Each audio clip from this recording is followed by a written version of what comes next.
Hey guys, it's Tarkin. Welcome to an episode of My Mustache and Me, where I play one of my favorite games, Diablo II. We're going to play on hardcore, we're just going to jump right into it, and I'll talk about it as we go. There are 7 characters in Diablo II, this is the resurrected version. My favorite is the Necromancer. We're going to call him Tarquinius, because Tarkin's already taken by another one of my Necromancers from years ago. I haven't played in some time, but here we go. So, summoning Necromancers are the easiest way to play the game. Greetings, stranger. I'm not surprised to see your kind here. Many adventurers have traveled this way since the recent trouble. Theoretically, like, one could stand and listen to them and read the story of the game. Nobody does that, right? So, I am playing on controller rather than the keyboard and map and mouse, but sometimes I'll swap over for things. But so basically, you begin the game by figuring out how to put the mini-map on, and then you keep it over the screen forever, because that's what it means to be alive. So you start out, and you walk outside the door. You've got a quest to clear out this place that's called the Den of Evil. We're, of course, playing on hardcore, so if we die forever... Now, there's a moderate amount of danger, but only at the very, very start of the game.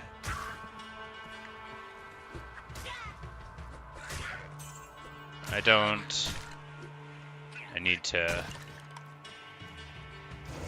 Oh, I weapon swapped. So the problem is that...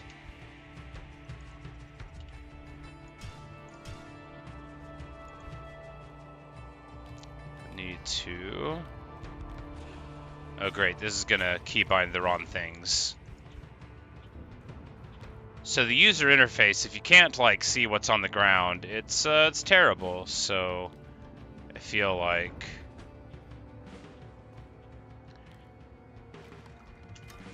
I'm gonna have a terrible time here. It's fine, whatever. It doesn't matter.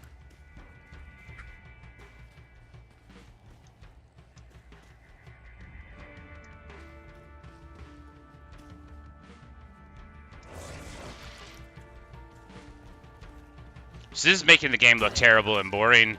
And look, let me be clear. Diablo 2 is not like it's not like a good game anymore.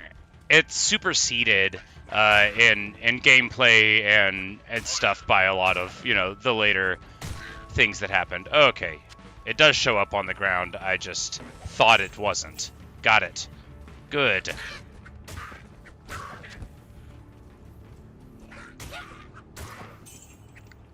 So right now we have one skeleton. We actually don't have any skills. It comes from the wand, which is why the skeleton falls apart whenever we hit things.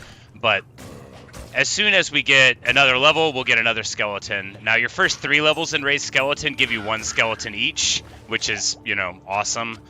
But then right after that, it starts taking 3 levels to get you a skeleton. There are also skeleton mages. They don't really do damage. Look, a summoned necromancer is not good, but it's relatively safe to play on hardcore. It's very bad at killing act bosses.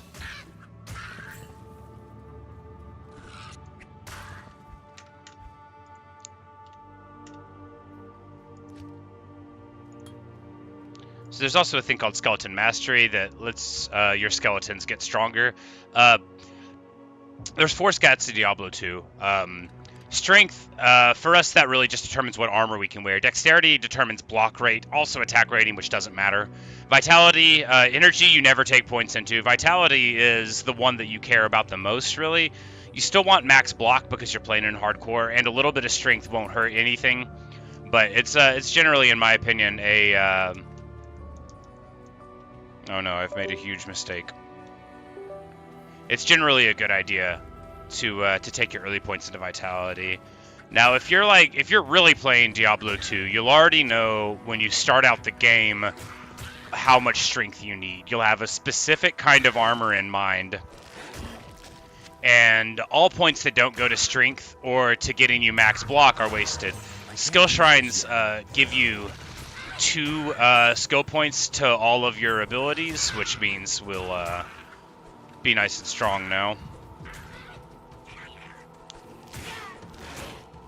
D2 is randomly generated, as most top-down RPGs are of this nature, I think. But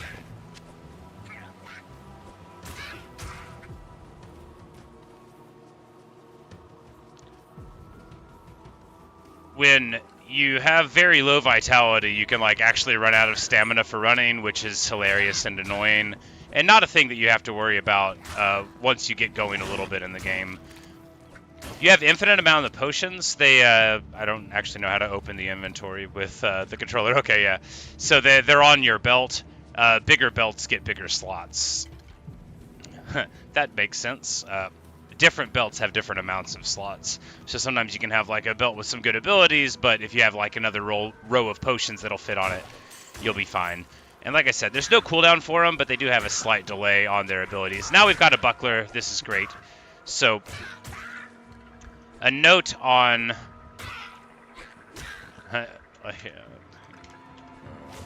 character abilities. So block rating, right now we're at 50%. Now the block is determined by a couple of considerations. So it says chance to block 20% on the shield.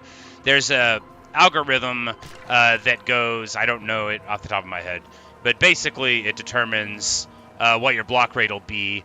At a certain point, you just need to put in like a point or two of dexterity in basically every level, and then you'll be able to get max. Ooh, a stamina shrine. This is something that's totally irrelevant except at the beginning of the game when, you know, you have to worry about stamina. So it's nice to find one here. We're going to find the Den of Evil. It's sometimes you run right into it, sometimes you don't. Today in useful observations about the nature of reality. Now, I could have just, like, ran for it, but, you know, I haven't played Diablo in a while, and I'm having a good time soaking in the ambiance. You know, they did such a good job with this remaster. It was really a joy. It's fun, too, to a person like me who's so heavily motivated by, like, nostalgia and love of the past. Because, like, before D2 Resurrected and classic WoW and stuff came out, I would talk just all the time about how I could be happy, you know, if they would just make these games work again. You know, give me working servers, let me play what I wanted to. Of course, once I had them, I found, like everybody said, that it wasn't as good as I had dreamed. All right, and once again, I don't know how to use the interface.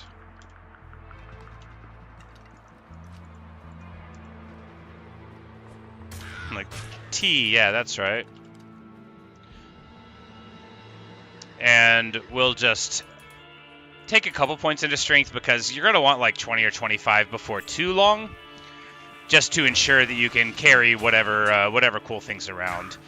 Now we've got our 3rd level enraged skeleton, and we can just sort of like run around here, especially since we have our freedom, and our skellies will deal stuff. Ideally, as a Necro, you're not really using your own abilities at all. You just sort of stand still for a second and let your guys pop people.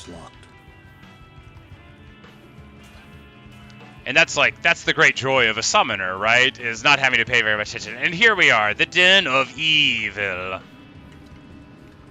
I sense death. Now, the thing about the Den of Evil is the quest is to kill every single, which is easier said than done sometimes. Now, the only times that are tricky are, so this guy here, the shaman, which we're going to attack head on, they can resurrect the fallen, the things that have their little devilish nature here. So we're not going to want that to happen. We've got another normal buckler, no big deal there.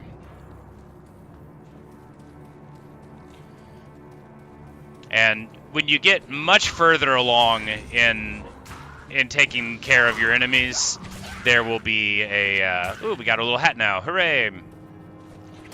So when you pick up an item, sometimes it'll appear gray. That means it's either ethereal, which means it's going to break and you can't repair it, or it's got a socket. This one has a socket. And we're going to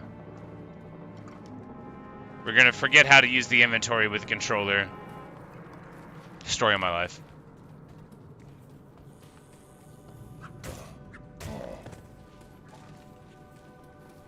We'll deal with that later. Of course, Diablo does have my least favorite thing in the world, inventory management. However, it's not so bad, as they only give you one inventory and one stash, and multiple characters that you can spread everything across on. And, you know, whenever I was playing this last, I had, this will either surprise you or not, I had multiple characters. I had spreadsheets that told me where all of my different stuff was at, because there was the secondary forum where you could go and trade people. The internal trade system, not too great. This guy's name is Corpse Fire. He's the one unique that's always in here, and we'll take him out before too long. He's got what's called like a spectral hit, so sometimes it'll slow you, sometimes it'll poison you, and so on. But the quest is not to kill him. We've got to take care of everybody.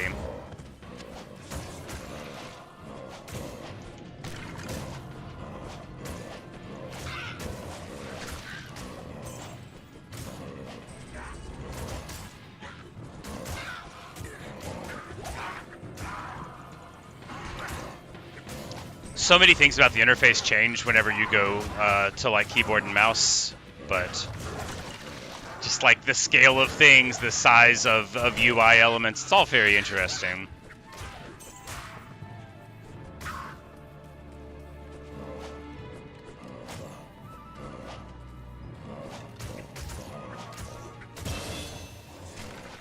And we get another level, which is most excellent indeed. Come on now.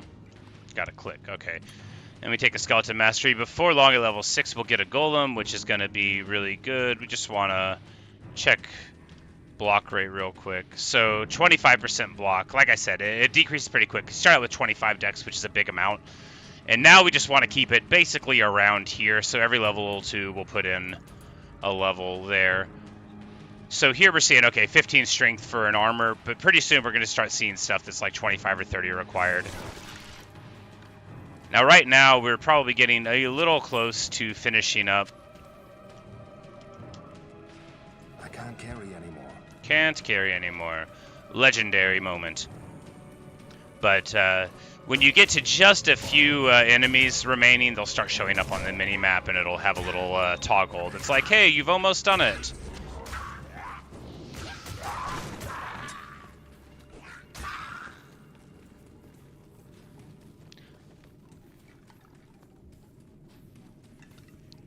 But it will likely be far to the other side there. Since when you're a summoner, it's usually pretty reliable that your guys are going to find random dudes that might be in corners, and you won't end up with just like one sitting somewhere.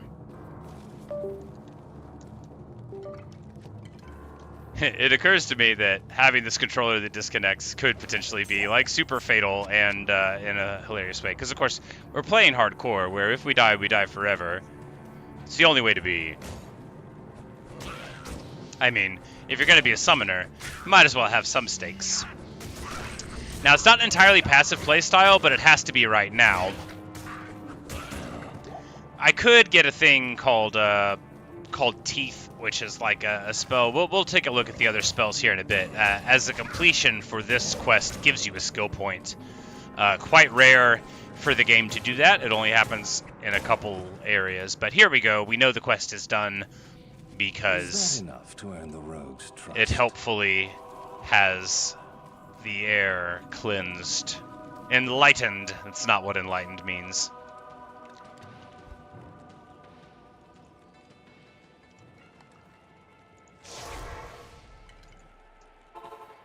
And that's called a Scroll of Town Portal. It's very important.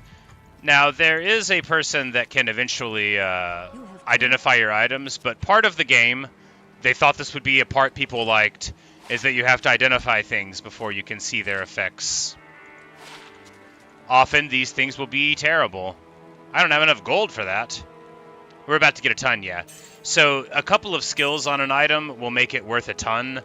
This has a clay golem level on it, which we'll take there. She's gonna be like, hey, I want to give you this quest to kill a lady. Here you can reset your stats and skill points. I always forget that they put that into the game. Once upon a time, yeah, you were not able to do that. So now we just want to get a Scroll of Identify here. Alright, that's a terrible charm, so we're not going to get it. Here we do the most important early game thing, which is get a Tome of Town Portal and get a bunch of stuff in it. And now we don't have to worry about that anymore, you know, no matter what else happens, we've got that taken care of. All right, so important things here. Corpse explosion. What level are we now? I need to... All right, so we're level 4. At 5 and 6, we'll get a level, so we need to start spending these points here, right? Yeah. So we take Teeth, because we're going to need Corpse Explosion as soon as we get to that level, and we're going to need Clay Golem, so we're going to need to save a point at level 5, and then... Look at that. So Corpse Explosion is just what it sounds like. It lets you blow up bodies that are on the ground rather than turn them into skeletons. It's a good amount of damage to start and becomes just wonderful. Like, it's quite strong. Beware. Beyond take care. And this is Flavi. She's a total bro. She's a rogue. Rogue was the ranged class in Diablo 1, which I did also play, but not nearly as extensively as this. Downloading the demo for Diablo 1 is one of the most important memories of my computer/gamer life. It was like 50 megabytes. I downloaded it on AOL from Antagonists Inc. keyword ant, which was a wonderful thing in those eras, in those days, in that timeline. So Rotwhite here, he's like kind of strong, but we're going to distract him so he's not going to resurrect his guys, and then our dudes are going to take care of it. Now, one huge problem with Diablo, like classically, is I think we probably want to turn...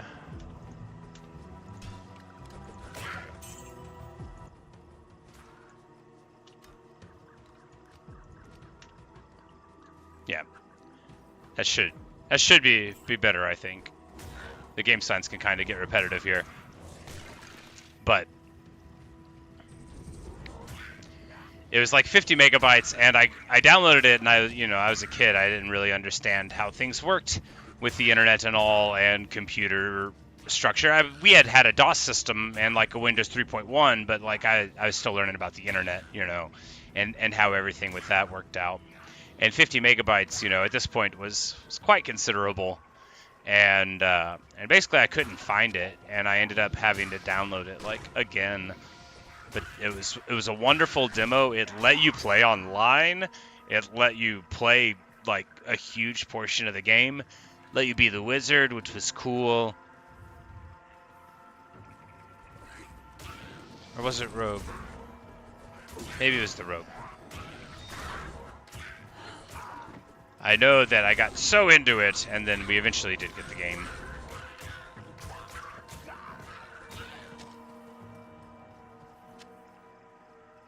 But not until it was like already incredibly old, and I already had D2. Because a couple of my friends had it, so a lot of my Diablo memories are like sort of split between what I was playing at home and then like what we were doing with friends.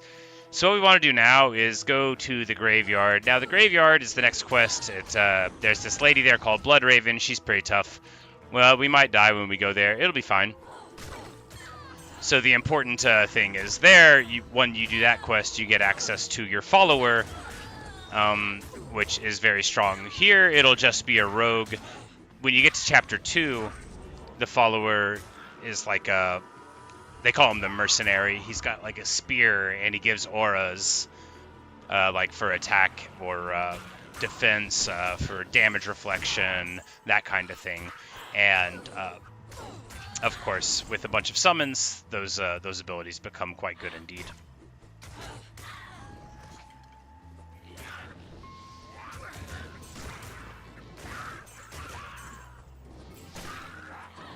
But I can never play Diablo without being struck by like such a sense of fondness for it all. It was just like, it's a good idea, right? That the demons and angels are squabbling, and the battlefield is the heart of man, to corrupt the quote from Dostoevsky. Because they have nobody's best interest at heart. The ones that do care about the people invariably are treated poorly by the stories, which is, you know, a a smart, although, like, regular choice to make. It's so restrictive. I don't actually remember, but, like, so you see at the bottom of the screen that I've got, like, these 6 different abilities here.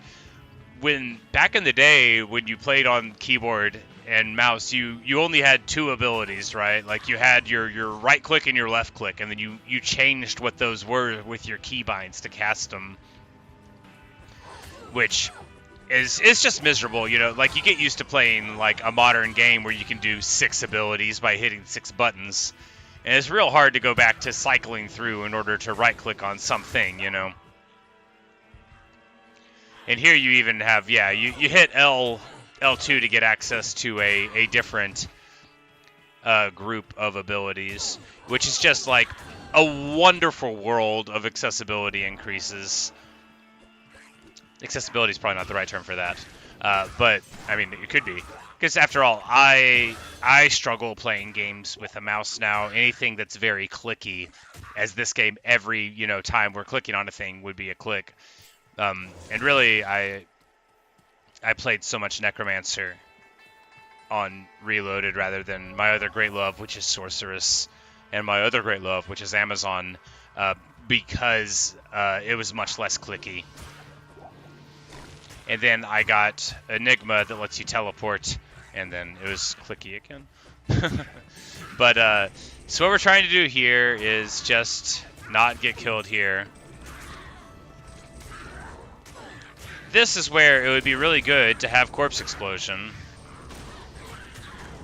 Oh, we ran out of... I can't use this yet. We take the Skill Shrine there just because it's probably worth it. To get that many more levels of Skeleton Mastery, it doesn't get us an extra skeleton, but it's basically like getting... You get other stuff with skeletons before you get the bonus one. But this is all very annoying, and I don't know... Alright, so this is Stony Field, which is not where Bloodraven is, but we're going to poke around a little bit and see if we can find the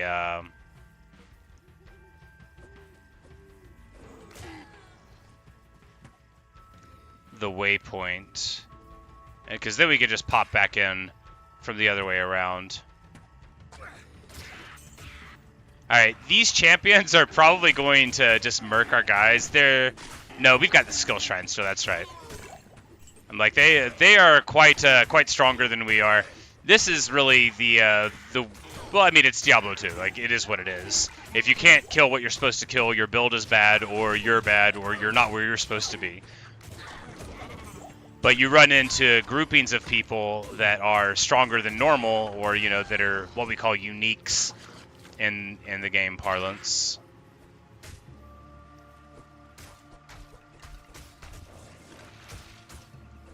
And you've just gotta deal with them. But my least favorite thing in the whole world is to leave an area that might have a waypoint. Here we go. Now, yeah, so we'll pop into Cold Plains, or we'll actually just go to the encampment real quick and sell off some stuff.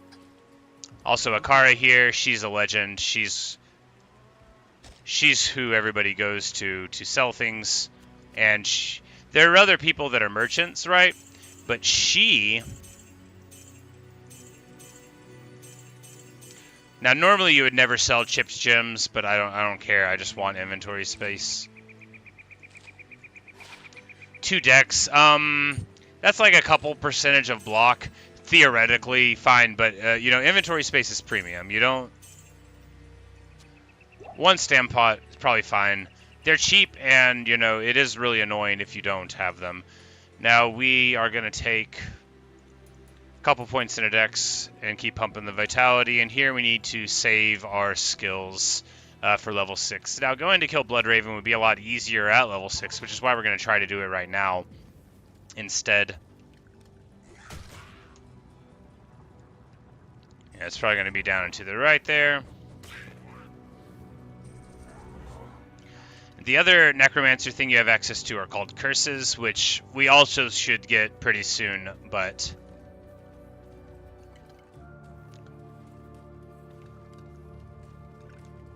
And they're wonderful. So the premier one is called Amplified Damage, and it's what you use as this build like a billion% of the time.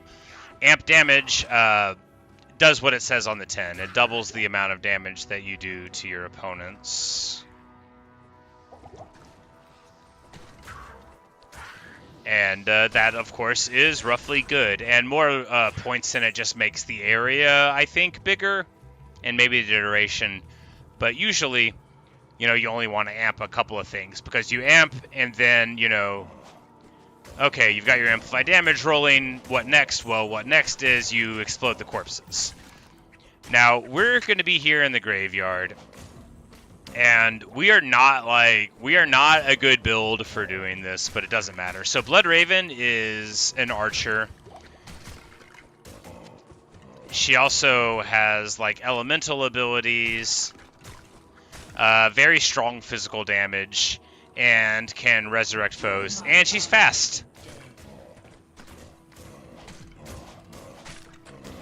But we have advantages she doesn't have. Like knowing her name and having a relatively infinite amount of time to do this. After all, she only has to die once. Well, we're immortal, and I know you're saying, isn't that not true? Aren't you playing on hardcore? Yeah, but we're not gonna die.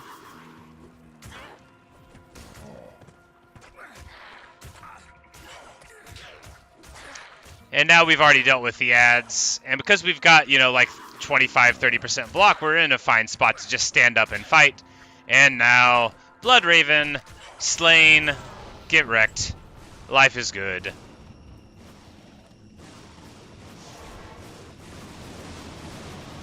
And then she does this little electricity thing. It ends up taking care of the undead that happen to be here. You don't have to watch it. You can come back to town and it'll complete anyway. You rock up here to our girl Katja, and she's like, bam, here you go. And you get Anor, who is your best friend in the world. I can't do that here. Alright, so she has Fire Arrow and Inner Sight, which blah. So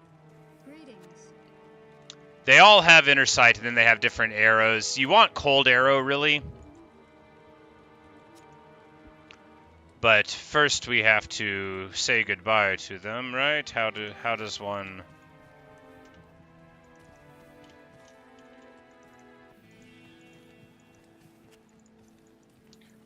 Because Fire Arrow is fine, but Cold Arrow is better, and we can't get any Cold Arrow ones yet. Alright, I've forgotten how to get rid of my... mercenary. This is embarrassing.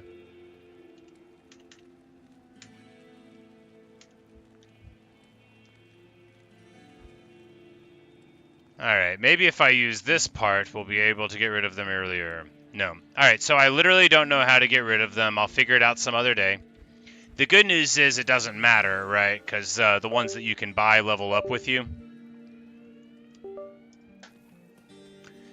Mercs do benefit from armor and weapons and stuff. They don't have access to as much as you do. Charcy here, our girl with the hammer, she's boss. So we just want to buy like a bow. Life Leech is good. I shouldn't have sold the chips because we could put them into this bow here, but we're just going to buy this one.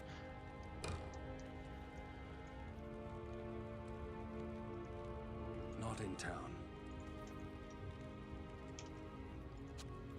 So you see right now their damage is listed at 2 to 7. This goes to 3 to 15. So it's like they use a bow, but when you give them the bow, it's still like a bow on top of it, which is pretty excellent.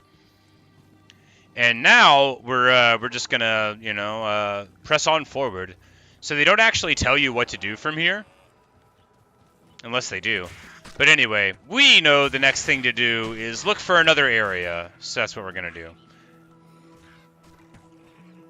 And we're just gonna, like, run away from all of our foes while we're doing that, because that's what's hot on the streets. This guy here is called Rakanishu. He's little and blue and very dangerous. Many a run has died to this specific area. He is what you call very fast, and he is also what you call lightning enchanted. Andy is what we call super unique, which means he's the same every time and has a name that's the same every time. Rakanushu is a plague upon all that see him. Lightning enchanted sends out little charged bolts everywhere. As you see, he is absolutely trucking Anor. I mean, just putting a beating on. All the carvers that are with him have his abilities too. Alright, did we just get level 6? We did. We need to go to town so that we can move out of the country. Alright, we get Clay Golem, we get Corpse Explosion, and then next level we'll spend on amp damage. I hate everything.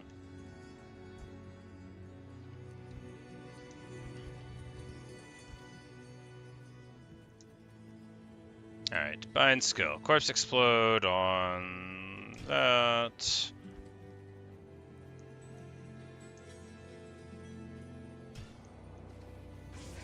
So a golem you can summon anytime. And now we're about to see the magnificence of the build come together. So anywhere they are like, oh yeah, I'm out of mana already. Great. Well, let's just use our belt here. So now whenever our foes fall, we just start popping them, and then everybody else dies around, and then we run out of mana.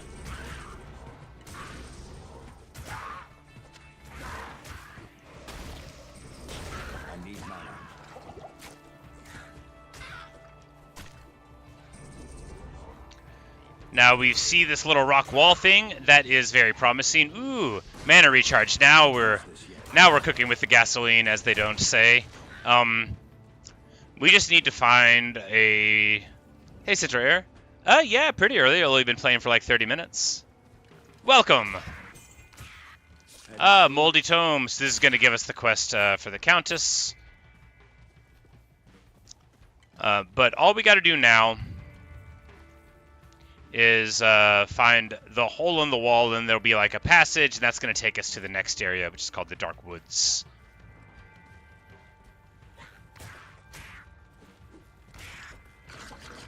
And then we'll have to backtrack here. Bye, Centaur. Thanks for stopping by.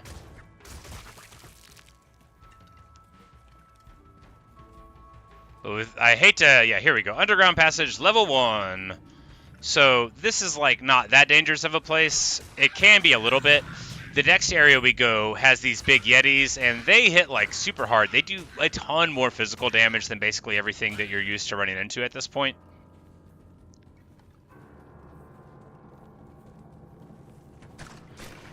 So NPC archers are among the most deadly mobs in the game. You see they've already melted several of my guys. But fortunately,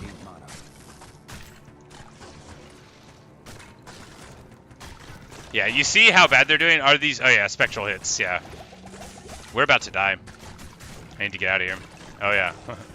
There we go. Now we're fine. Now we're fine.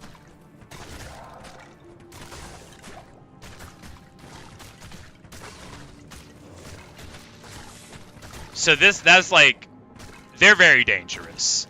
That was a bad fight. I probably should have bolted. I can't use this yet. I know better. The groups of archers are more than a little dangerous. They do very, very big physical damage. So like the idea, I guess, in the coding is, hey, you know, they can't shoot close up that well, but they can, and you know, they're like, hey.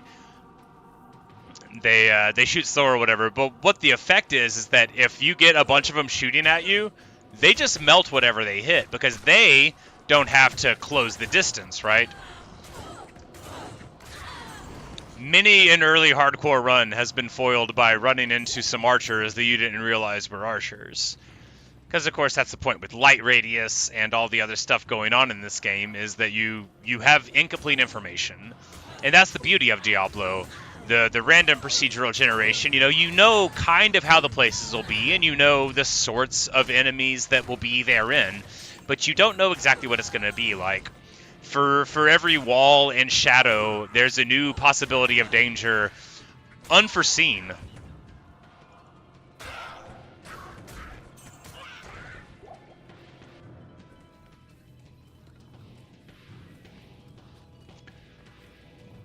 And we'll probably go to get the Countess just, you know, for the fun of it, but normally one would skip the Countess in normal as a general rule because people are very min-max here with how they play Diablo, not in hardcore necessarily. I mean, really, it's most people, you know, I shouldn't say I know what most people would do in this game. I don't. Oh, we have amp damage on us now. We have definitely got to get some distance between us and them.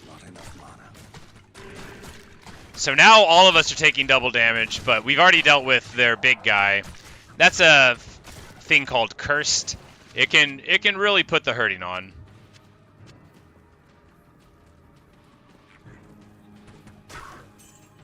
And that's the thing that we'll be getting very shortly here in just one more bar of experience, which will put us solidly in the I don't have enough MP any of the time. The thing is, though, is that since potions are readily available and fairly affordable, you basically don't need to worry about it too much. All right, and now we're going to... All right, yeah, this is, I have to do it in here. This is dangerous what I'm doing here. It's also stupid. Like there's no reason that I should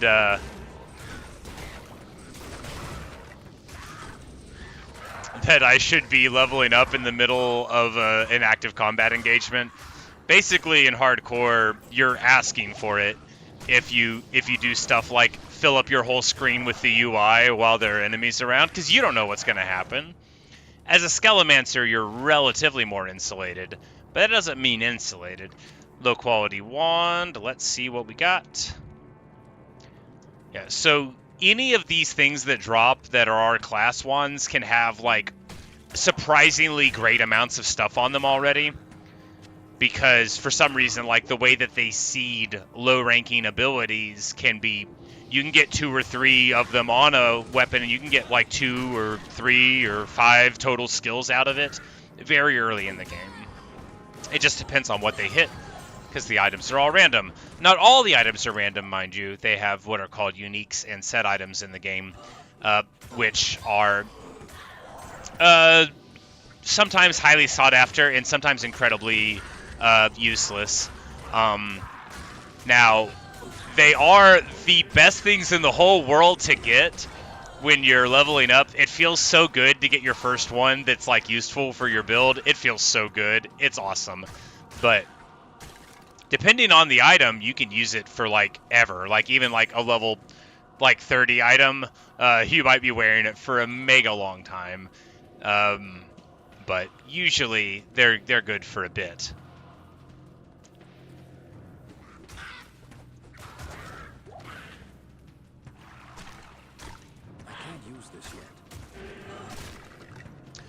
But now we have essentially the core of our gameplay, which will be this way forever. Corpse Explosion gets bigger radius as you level it, but you can't spend your points on that yet. Really, you want like generic plus to skills to increase it, which are a later game thing. You can get items that say +1 to all your skills.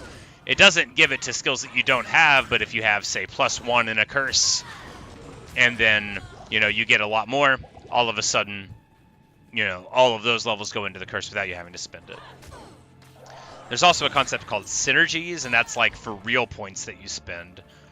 So like here, great example. So bone armor, you can keep on leveling it up and then you'll absorb more damage, but if you just put points into bone wall or bone prism, you also increase the efficacy of it, but only if you put them in there. And then those skills have their own benefits and synergies, so it ends up being smarter to do it that way. But it just depends. Every character has their own like builds and complexities. And for all I know, the way I play Necro might not be like the bog standard. I just assume this is how everybody plays a summon Necro early, and indeed later. It just... I need mana. Look, I'm not going to sit here and tell you I know everything about Diablo II, but I've played it for a couple thousand hours, and I think I know how a summoning Necromancer works. I might not. I might not. So here we are in the Darkwood. We've got this thing, which is an armor shrine. Armor is bad, right? Armor determines their chance to hit you, but not how much damage you take when they hit you. We get the Skull Shrine here, which is great. We're going to be able to...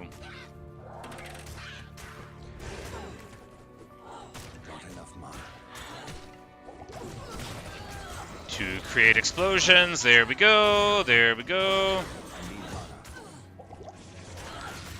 The belt, this is an ability for the resurrected one. The belt auto-populates from your inventory the same kind of potion that was there. Unless you allow yourself to pick up, you know, the wrong kind, like those healing potions. So it's like you can pretty easily, without going in... Oh no. Without going into the inventory, figure out, like, kind of... Can't use this yet. Like, what's going on there. Alright, I need to pick up that amulet. So we're here in the Darkwood. There are two objectives in this area. One, we need to find the waypoint. And that's a thing, like, for everything. There's a couple waypoints in the game that are, like, skippable, in the sense that they are in a place that you literally don't need to be. There aren't many of them. And typically, ooh, damage preserved head. So just as the wand gives you abilities potentially... Oh, yeah, look at it. Bask. Bask. +1 to Clay Golem, 1 to Raised Skeleton, and 1 to Skeleton Mastery. Now we are talking. It has a lower block rate. No, it has a higher block rate. So it only has 6 durability. It also adds poison damage. So that's like, this is our class item. Every class has an item. It might be a weapon. It could be a shield. Could be like a helmet. Some of them have 2.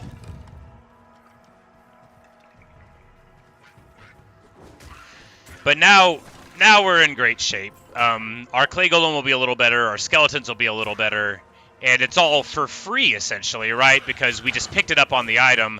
We also got that poison damage, which, when we do pop people in the head with a wand, is going to make them, you know, do a little bit more.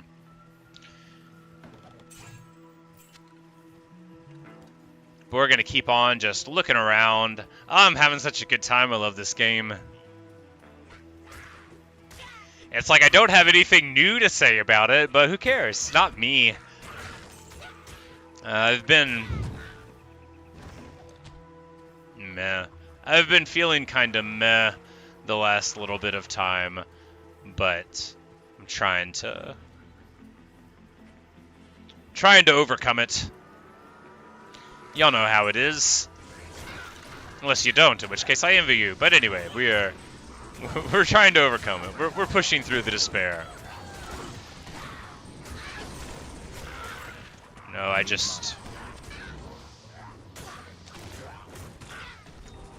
I no longer fear fire. That's good. So these shaman are repeatedly resurrecting the guys. When you see you have too many like that, now Corpse Explosion does render them non-resurrectable, but of course we have a mana-limited existence. We have leveled up. Oh yeah. So now...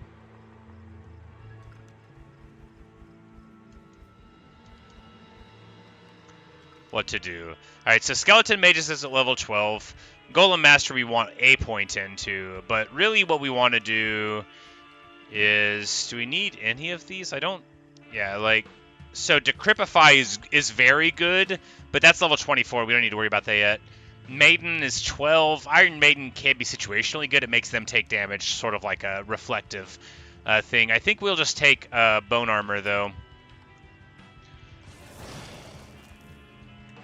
Oh yeah, I need to.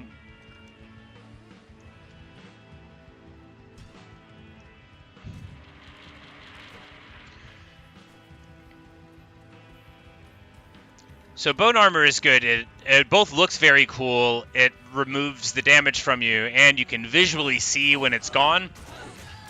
So it's just sort of like, and it doesn't have a duration. That was what I meant to lead with. It's a durationless damage reducer, and it's absolutely essential, I would say, for every Necromancer build, but certainly for hardcore, where your survival, in spite of my carelessness, is something you're supposed to care about.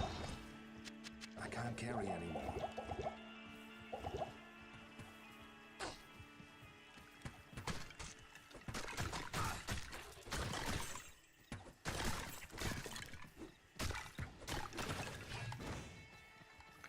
You know, maybe I'm thinking, oh boy, here we go.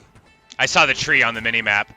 These guys are the brutes. This is Treehead Woodfist. You'll never guess how he got his name. We absolutely schwammer him. Alright, so this tree, the Tree of Inifis, has the Scroll of Inifis. Spirits.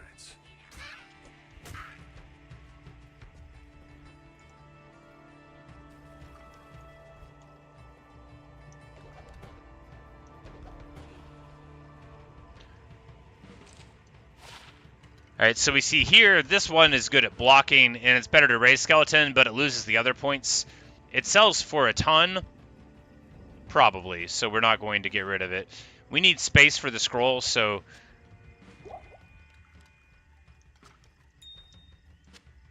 No, I need space for the scroll, I said.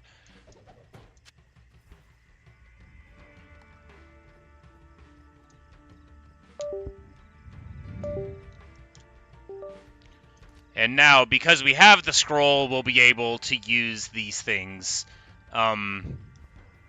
Basically, these things, by which I mean to say the stones of the stony field. Now, this is where Rakanushu is. We see the stone things up there, so we're just going to run back in that way. You absolutely have to get the waypoints for Stony Field and Dark Woods, because the backtracking is important. And here... we're about to go to Tristram, which is the town of the first game. But before we go in, we must kill Rakanushu. Here with amp damage and our souped up dudes, you know, we're much stronger than before. The Cairn Stones, there's an order you're supposed to hit them in, but you can just bash them. Can't you?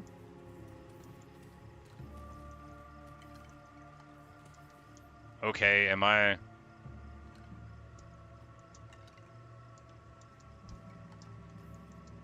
do I need to go to town with this first? Maybe I need to go to town with this first. I can't believe... this is embarrassing that I'm like... not being able to go to Tristram, just like when I said, I've played this game a lot, y'all, but it's been many years. Oh, very good. So now she's translated the runes and we can go. Good. Good. Hello. Whoops. And soon we'll have Deckard Cain and we'll be able to... ooh, magic find, the best stat. Magic damage, and not the best.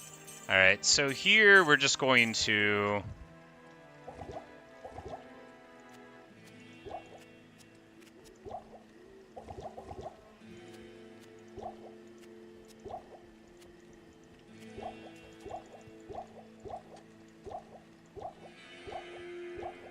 we're just going to buy a bunch of magic potions, because we're about to need them. We're going to Tristram, where there will be plenty of corpse exploding to go around.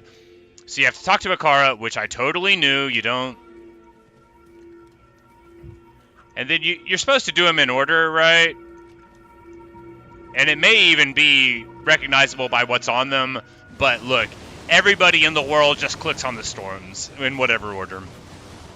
Once you enter the world, once you've done this and completed the quest, you don't have to click on the stones again. The portal will just open up.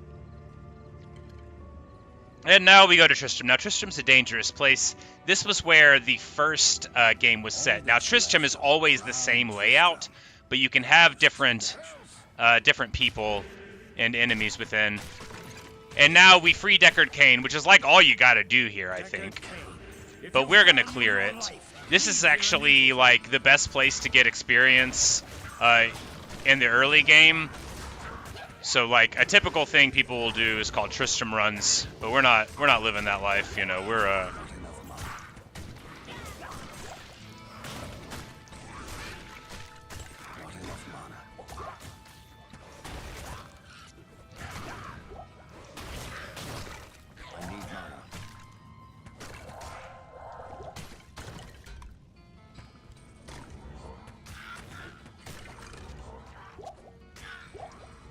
yeah, I like the mana potions being up.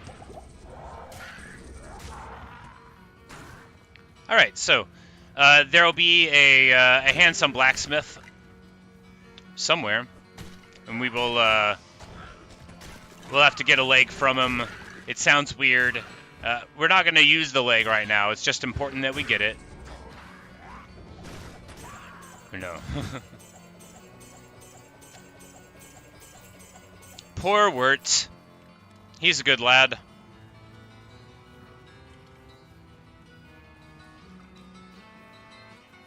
But anyway, there's a relevant enemy around here. He's not important, but we're going to get him. All you have to do for this quest is run in and hit Kane's little box and let him out. Grey Killer the Mauler? I've never heard of such a man. I need mana.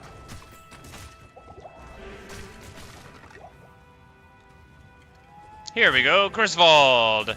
Now, Griswold is a very punchy boy, just like so strong.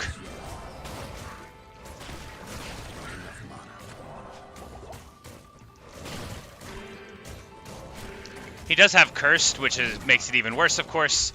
But now he's taken care of. We're going to grab that amulet, totally making it reasonable for us to do this, and then pop the old Papa Town portal. Deckard Cain, leave this place. I love Deckard Cain so much. Yes. He's got like a whole bunch of really great lines. You have risked your... Yes, I have risked my life to rescue Cain. Alright, so 10% fast cast, actually totally legit. Poison length reduced by 25. Meh.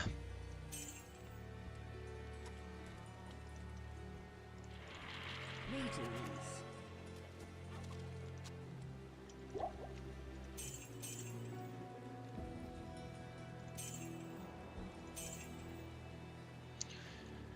We're gonna go to the old blacksmith again. Now what we're hoping to find is a bow with a couple sockets. Since we have a couple of gems, you can really like get a ton of damage off of a couple of chip gems in a bow at this point. But we unfortunately don't have it yet. We'll just keep our eye out.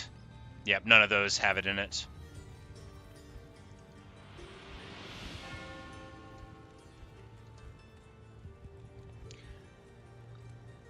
But we're just going to go to the staff and put Wirt's leg in. Don't worry, this will become very important later. Oh my god. Oh yeah, there's tabs for a shared stash, but, you know, those get filled up, so... Alright, once more into the breach. So, we're back to the Darkwood. And we want to go forward, which is down and to the right here, which is down and to the right here.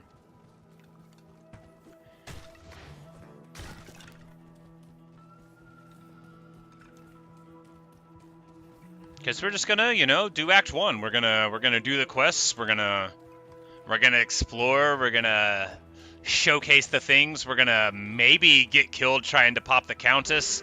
She's a real lady, after all. But I'm confident. And the thing about Summon Necros is once it gets rolling, if you've got plenty of magic potions, you can just blow up the world.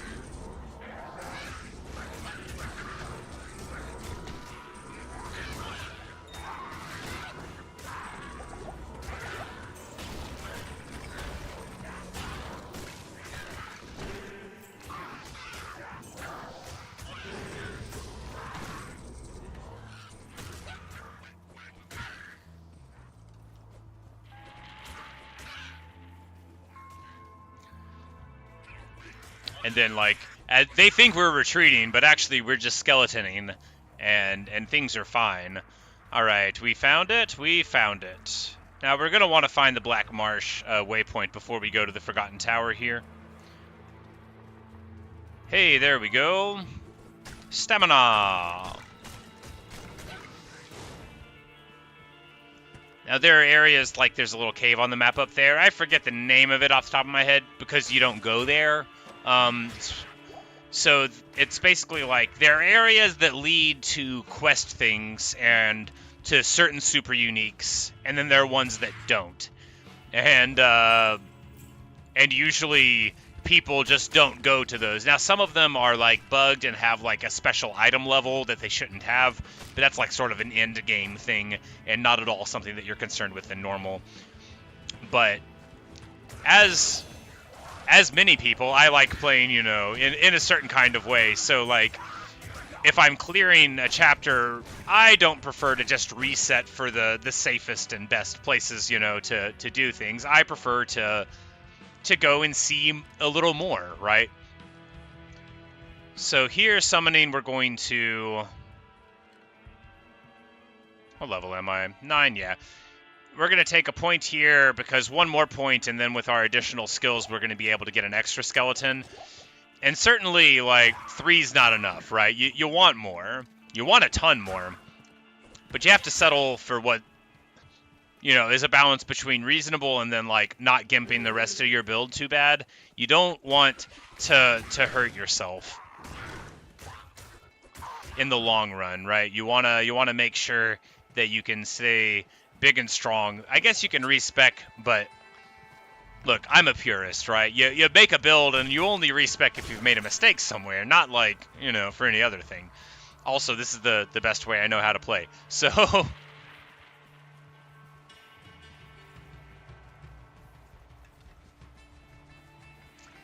eventually we'll find...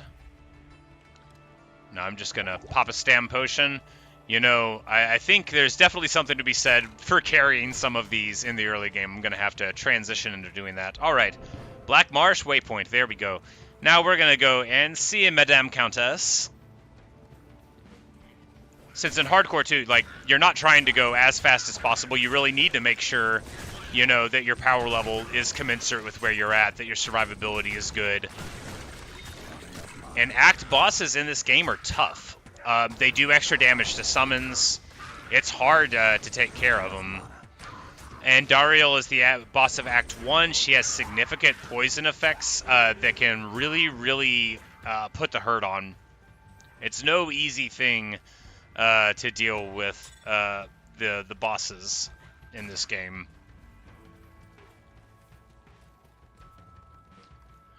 And I, as a summoning Necromancer, I would consider, at least in the earlier game, before everything's really kicking on, I would consider a summon Necromancer the weakest of the proper builds. There are real builds and not real builds, right? Just total meme stuff that's not legitimate for play, like a summoning druid, which it's a tree, but I don't... Look, maybe somebody out there is better at this game than me, but I don't think you can play a summon druid. I don't think you can. I don't think it even works. Whereas summoning necro does work. It's just, you know, it's got its own way of getting through, but it's not like, it's not terrible. It's not unthinkable to run one. I have a level 91 summon necro, you know, like it's my highest level character. It can kill everything in the game.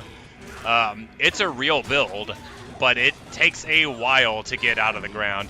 Now this one's got Stone Skin, which is high physical resist. However, amplified damage will make light enough work of that, just like anything else in the game.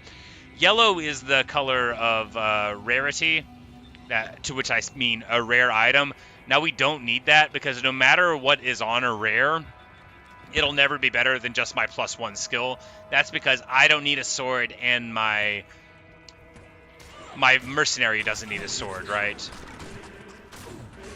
Alright, so this demon's cursed, but now we're cursed too, so that'll be easy enough.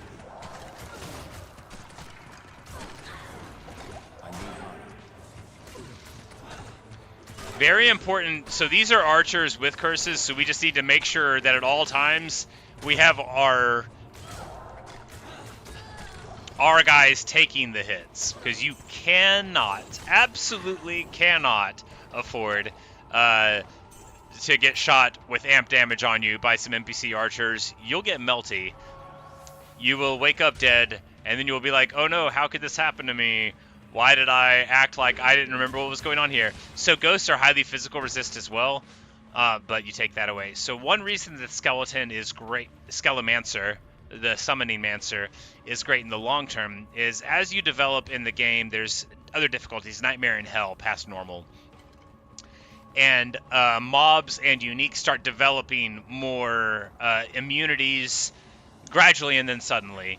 And the thing about amplified damage is it removes physical immunity. Hey, Natasha.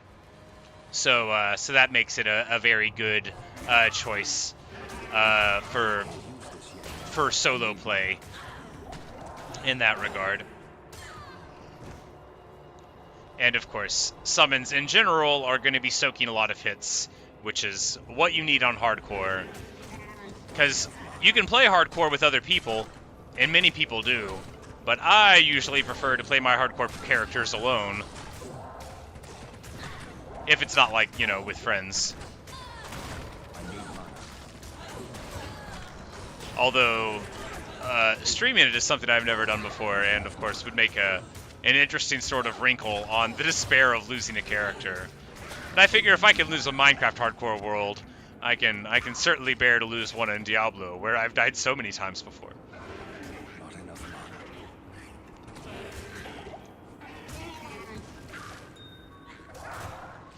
Pretty close to another level, and that's going to let us get a whole nother skeleton.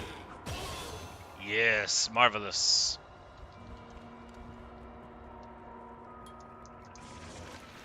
Yeah, so 1, 2, 3 gets you a level, and then it's 6, 9, 12, 15, and so on. But you also get a little bit more like attack rating and damage percentage, and like just very gradual things. But it's the third one for each breakpoint that's huge.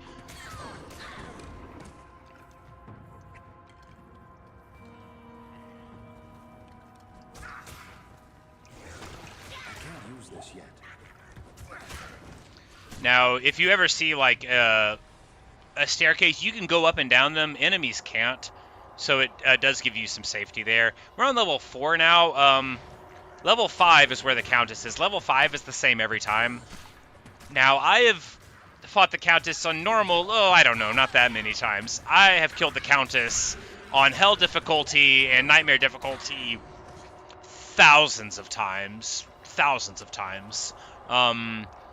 She has a high drop rate for what are called runes, which we won't have seen any yet, and then also for gems. But basically, she always drops some runes, and runes have their own abilities, and then you can combine them to make what's called a rune word, which has a series of unique effects, some of which are kind of fine, and some of which are the absolute best things in the whole game. They give you abilities you would swear are not written down. So she can't drop what are called high runes, which are the best runes in the game. But she can drop a whole bunch of very valuable medium tier ones. So she's a really common thing for me to do with like my sorceresses on normal. So a sorceress has an ability called teleport, which is just what it sounds like, but it can go like through the walls. So a very normal way for me to start out a new ladder season is to make a sorceress to farm a bunch of Countess runes, and then whenever I get some stuff that'll let me get like some money for like a good item or whatever, then I'll build like a summoning necro on the back of it, because teleport is really good. There's a way for all characters to get it, but it's expensive. Not like little expensive, like big expensive. It's called Enigma. It's spelled Jaith Bear. Those are the names of the runes in it. And if I forgot how to spell my own name, I could tell you how to make an Enigma. It's the capstone of the character's dreams for every single character in the game, except ones that can already teleport. It's not strictly speaking true. Maybe some characters sometimes would do something else. But in general, the ability to teleport, I mean, just imagine taking a character that's not allowed to do that and giving it to it, well, obviously the character wouldn't have been balanced around it. Now, you can't spell Enigma until level 65, so everybody's got to level up a ton before you even get access to it. But once you get it, the gloves come off and the dreams come true. Oh yeah, I've got character points to spend. 25 stat points. Amazing. All right, so I forgot once I was putting my skills in. So this is actually like really bad, right? We need to get some dex points in there. It's very bad because we should have been having much more HP. Now, a Necro only gets 2 Vitality, so there's what I would call magic classes, hybrid classes, and martial classes in the game. So like a Barbarian gets 4 points for Vitality, and like a Sorceress and a Necro get 2, and like an Amazon I think gets 3, that kind of thing. So the stat weightings are not the same for everyone. Alright, so she's got a firewall here. She always casts a firewall. We want to back up away from it. She can only cast it on the doorway, right? And it will absolutely roast our guys. We just need to back up a little bit. They are not as bright as we are, so they will follow. But of course, you cannot get your summons to not stand in the fire if the fire is there.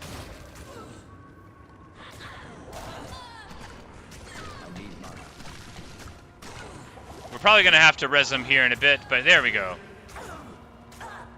Alright, we've got plenty on there. We can't see, but our guys are in there hitting her, and the amp damage works. Bam. She drops an Eth rune. Hey, we do get a rune. We'll be able to show what it looks like. This is an Eth rune. You can't use it until level 15. It's one of the lowest runes in the game. I think the lowest rune is level 13. But, so you could put it into something for regeneration or the like. Treasure finding. The first time you kill her on a difficulty, you get, like, better stuff than all the other times, but it's usually not, like, that crazy of a thing. And now we pop the Countess. Well, Deckard Cain, you can have identify all your items for free. To do.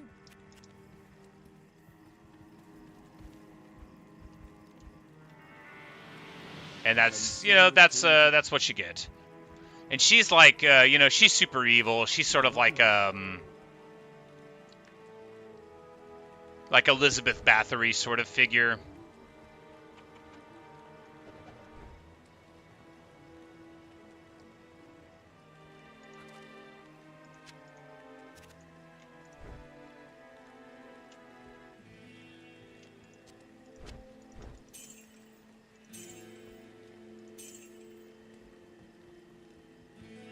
Alright, we basically, we want to keep rejuve potions also. So rejuvenation potions, they are amazing because they are instant, right? They give you 35% of your HP and MP back, but they happen immediately. Oh, and I put them in up. I don't want to do that.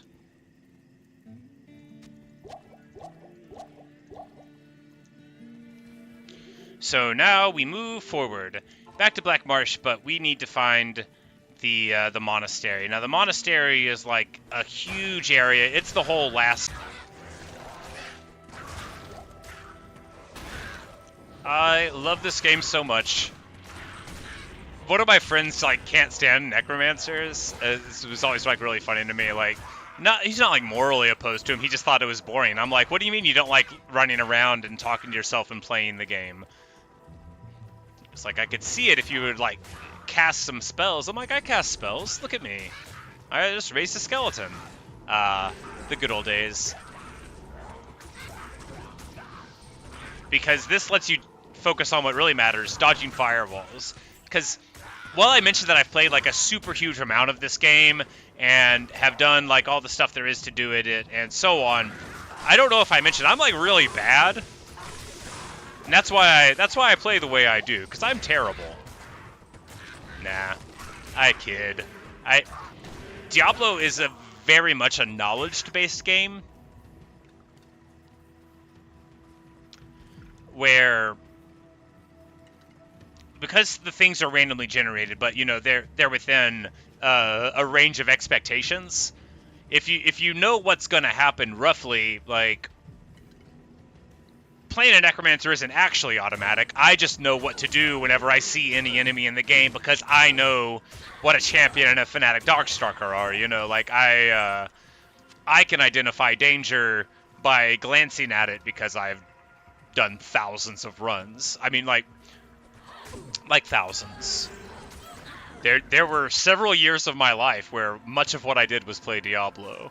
And y'all know me, that means 40 hours a week or more every week.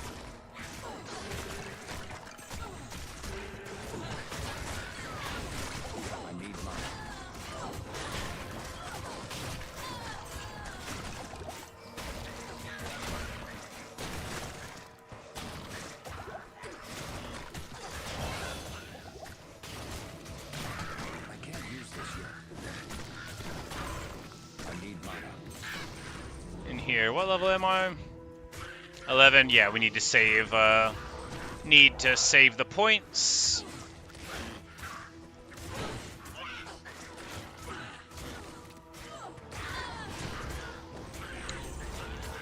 At last, we have got no unique. Now it doesn't matter because it's the hand axe, but we're gonna look at it anyway. Now, in a different era of my life, I could have told you every stat of this thing before I even looked at it. So, the Gnasher. It's actually really, really good. So, it's got Crushing Blow and Open Wounds on it. Now, these things, Crushing Blow is like it's what it sounds like. It's like a percentage-based of their hit points, so it's really good against act bosses for certain builds. If you had this on like a one-handed character, like a Paladin, it would be really excellent for like a swap. Open Wounds is just what it sounds like as well. It lets you hit a thing, and then they'll take, you know, more damage. We're going to put it in our offhand. It may be relevant, but probably we won't use it. Now, on the swap, we will lose, like a skeleton, but it may well be worth using anyway.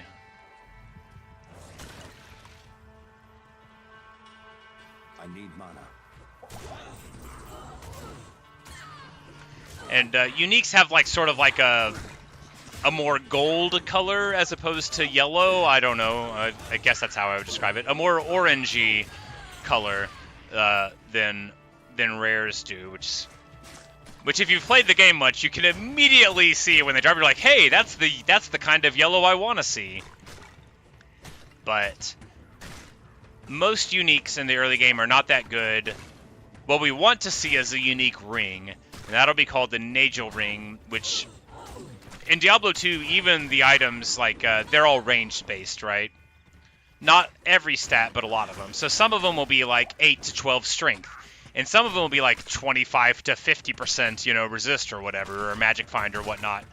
So you can find an item that's unique, but before you've identified it, you don't know how good of a unique it's going to be. And so when you hear me say, like, I ran that boss 3,000 times, that's because I'm trying to get, like, a specific unique, which doesn't drop all the time, and then trying to get a good roll on it to, you know, sell or whatever. So that's what the spreadsheets are for, right? So I know, like, the percentages of whatever items I have for trade. Be like, oh, these are my 32% chances. You can't afford the 40% ones. They're, you know, they're much better, or whatever. Chances are chain gloves, chance guards, which also would be nice to find at an early level. But most of the stuff that's early game that you want is just what we call MF gear, magic find. It doesn't stand for the other thing, it never does.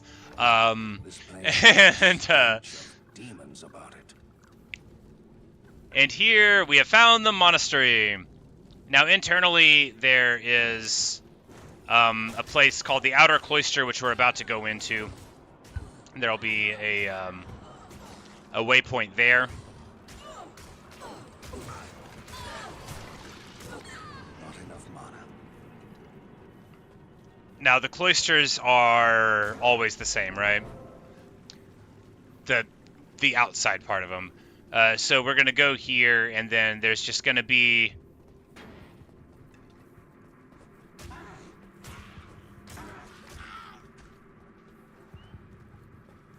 Or, no, they're...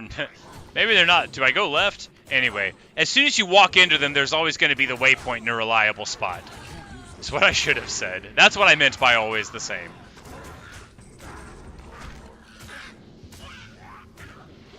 Devilkin are the highest degree of fallen in this area, I want to say. We just need to go ahead and pop a stam potion. Like, is it left? Is it always left? Left doesn't sound right. I need mana.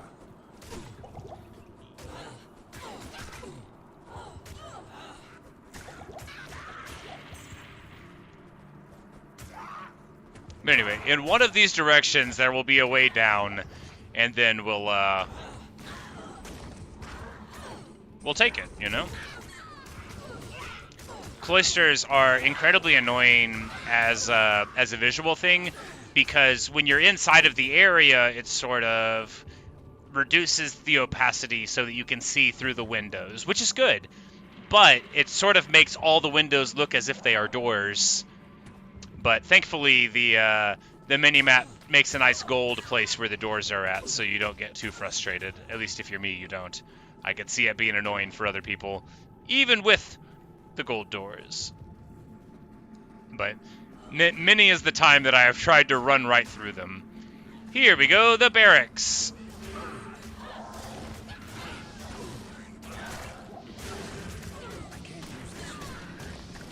And the barracks will be where the person with the blacksmith's hammer is at, the heraldic malice.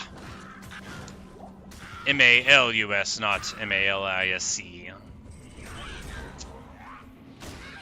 Malice, like malleus, the Latin for hammer. As in the word malleable, you know, the more you know.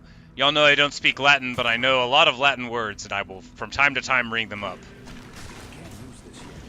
What's the other Malleus tie-in? Of course, we all know Malleus from the book Malleus Maleficarum, the Hammer of the Witches, done during the shameful Spanish Inquisition, and its tack-ons around Europe. You know, witches aren't real, but the persecution of witches most certainly was. And, you know, to the everlasting shame of the people involved, I hope. Of course, they're not around to hear me, you know, pontificate against them. But if they were, I'm sure they would feel suitably chastened by their bad behaviors. Either that, or they would be real outraged by the general aesthetic of this game, in which case, meh.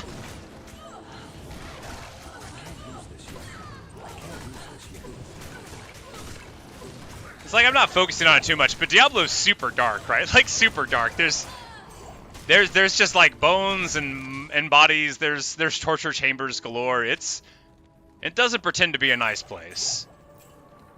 Most of the people you meet, even if they're like good guys, like, look, everyone is shaped by an apocalyptic world, because this Diablo is not post-apocalyptic. It is apocalyptic. The end of the world is actively happening. You know, hell itself is spitting up its denizens at you. The great evils of the world walk among you, the primevals, as they are called, and they, which is a fun little turn of phrase, because you have primeval, you know, pronounced primeval, which is like, you know, before the time, you know, the primordial, the primeval, and then you have the prime evils, the best of them, the primes of them, which are what the Diablo characters are called. They are siblings. They don't get along. They sort of pretend to work together. They're all terrible. Anyway, and the story of Diablo is the story of the struggle against them.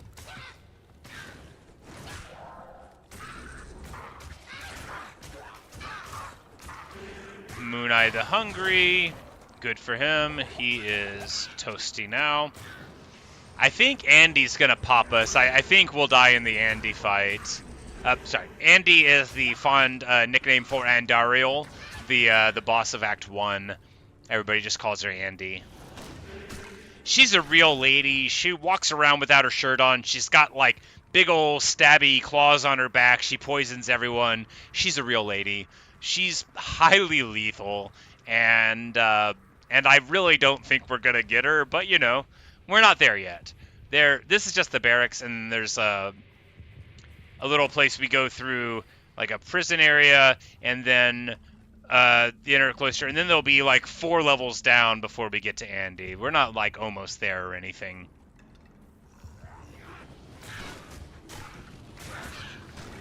Hey, there we go. The Butcher. No, the Smith rather. The Butcher is a Diablo 3 thing. But he's like doing something, teleporting around, being a jerk. It's all good. We'll pop him before long. The Smith will fall before our mighty curses. There we go.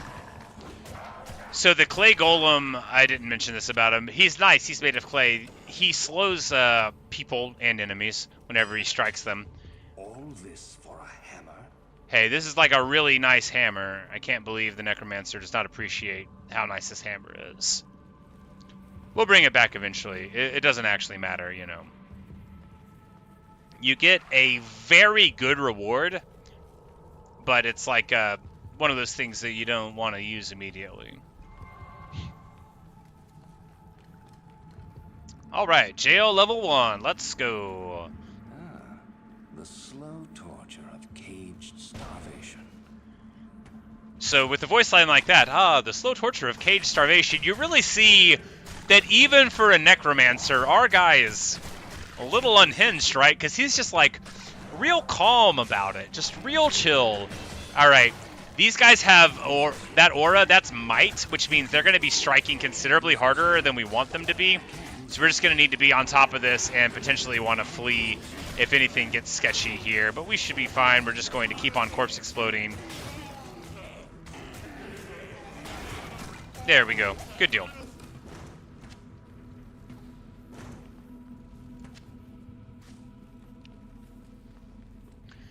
Now there are, like I say, there are random generations, but there are patterns that exist for certain things, and some of them are not that random.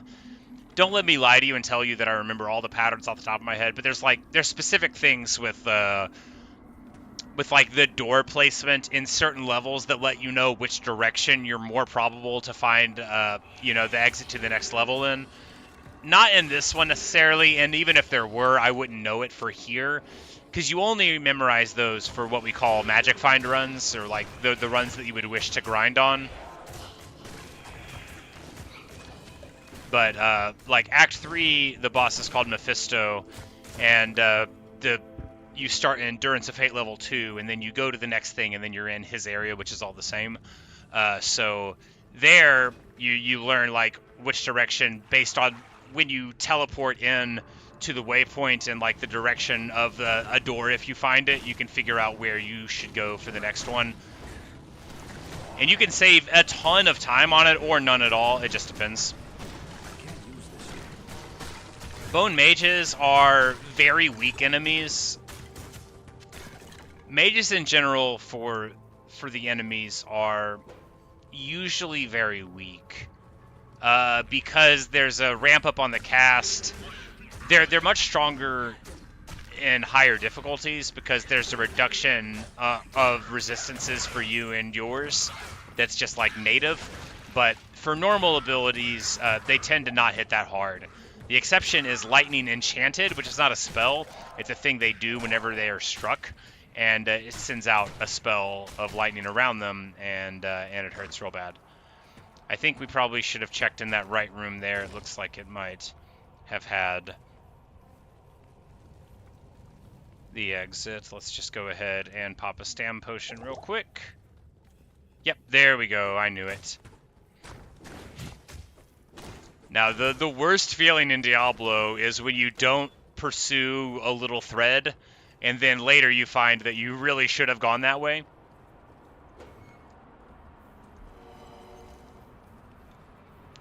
So here we are in jail level 2. The jail has like a jailer, of course it does.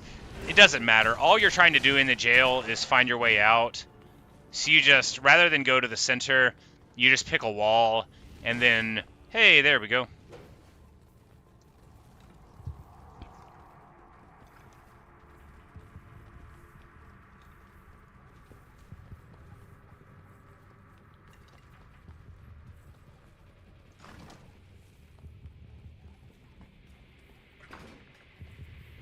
Now, jail level 3, I want to say the exits usually or always at the very bottom.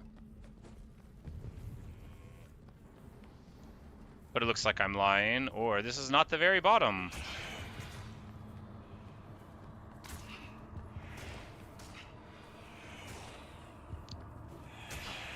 Looks like my memory has failed.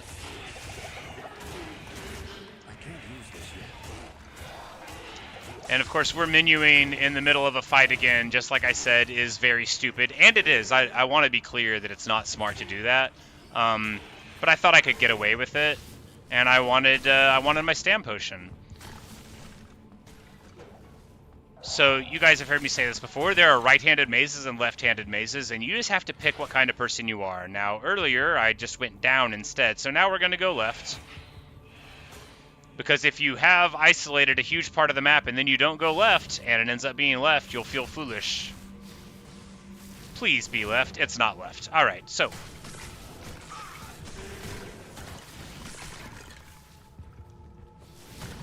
Wait, did I get to level 12 while I was not paying attention? I did. Alright, so for Poison and Bone, we don't need to spend, like, any more points there. Or Curses, we don't need to spend, like, any more points there. Maiden could be good. Maiden and Blood Golem is an excellent combo. You know, let's just go ahead and get Maiden now.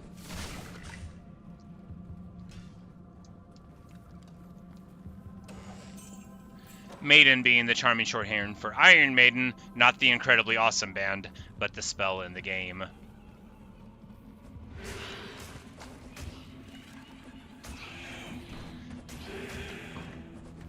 I do love me some Iron Maiden. I mean, both like what I would call the mainstream songs and the not that mainstream songs. I love the long Iron Maiden songs. They're my favorite. Like Rime of the Ancient Mariner. I mean, it's not as good as the poem, but what's gonna be. But Hallowed Be Thy Name, which is just like, oh man, I love Hallowed Be Thy Name so much. When it just takes off after like so much of the ballad. And you know, he says the name of the song, but in that Iron Maiden way where he doesn't say it, he sings it. Awesome. Oh man, I love Hallowed Be Thy Name. I digress. But anyway, Maiden, great band, good spell in the game. We're not going to be using it here. So there's an interaction between Iron Maiden and what's called the Blood Golem, which is the level 18 Golem, where, so when the Blood Golem takes damage, you take damage, but also so let's just read it, right? It it shares with you the life it steals. It converts the damage to life that it does. Now, the way that the game interprets Iron Maiden is that the thing that it's doing the damage to when the damage reflects is the source of it. So you end up healing an absolute ton from your Blood Golem. But sometimes it doesn't work out. There's 4 kinds of Golem. You have Clay, and then Blood Golem. You have Iron Golem, which you make out of items, and it takes on the qualities of those items. And then you have Fire Golem, which is made out of fire. Now, everybody wants Iron Golem to be good, and it's not. And everybody wants Fire Golem to be good, and it's not. Blood Golem, situationally very good, but really, Clay Golem is where it's at. Because Clay Golem, none of the Golems are going to do a lot of damage. None of the Golems are going to do much for you, but a Clay Golem has a slowing effect that stacks with other slowing effects, and that's basically non-resistible. Where is this? If it's immediately to the right up there, I am gonna cry. So the Clay Golem is because, look, maybe, no, I don't even want to say that. There's no reason to be using the other Golems for other builds. Clay Golem synergizes well with what a summoning Necromancer wants to do, which is lock down enemies in an area which is do a lot of damage to them once they're there. So you hold them in place, and then you get your corpse explosions. You have the rest of your summons doing it. You don't need another golem to do sort of medium damage when your damage isn't coming from the golem, is what I'm trying to get at. Okay. Hold to sell? What a travesty.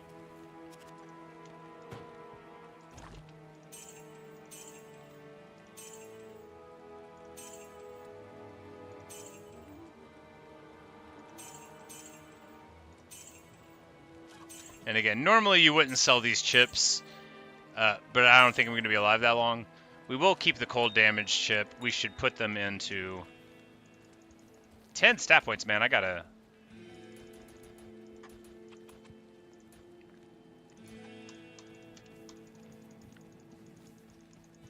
Gotta start.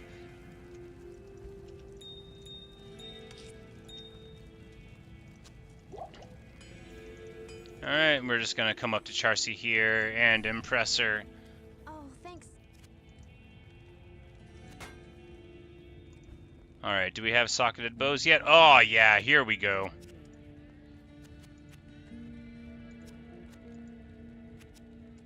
I was like, don't have enough gold? Of course I do. Don't have enough free space. That's fine then. So also, you're supposed to keep your gold in the stash. You can draw right out of it, and if you're carrying it with you, then you die. So we're going to put 2 topazes and a chip in here. So now our person's bow is going to become dramatically more powerful.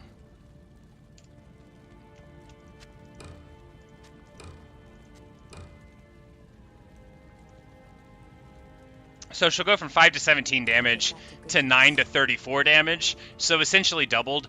Also, now she's going to have lightning and cold damage. Lightning damage is irrelevant, but cold damage does slow, so now we're going to be able to help out there. And now he's like, it's certain we faced the Demon Queen, Andariel, and we're going to cut him off because, look, if y'all don't know the story of this game, I'm sorry, but I just can't. I just can't listen to Deckard Cain tell me what's going to happen to me again. I can't. Not at this point in my life. Deckard Cain, you must leave this place. Anyway. Like, lost a skeleton? Oh, yeah. Anytime I accidentally forget that I'm using a controller, and if we had turned to this direction, right? If we had turned here, we would have immediately found the cloister with no interruption at all. Instead, we don't. That's alright, though. There is a jail level 1 waypoint, which I did know, but no one cares about it. That's what I meant when I say that we don't get it. This cloister's always the same. You go up and the cathedral. Now, the cathedral seems cool, but really all you're trying to do is find the space to the right here.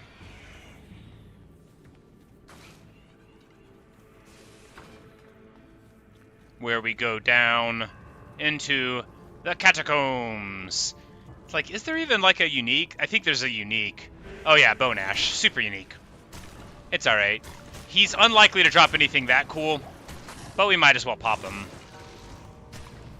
Cold Enchant means he'll drop a Frost Nova when he dies, which actually does a good bit of damage. That can get you. There's a number of the surprising magic effects of unique that can really jump up and grab you by the teeth. Demonic presence here.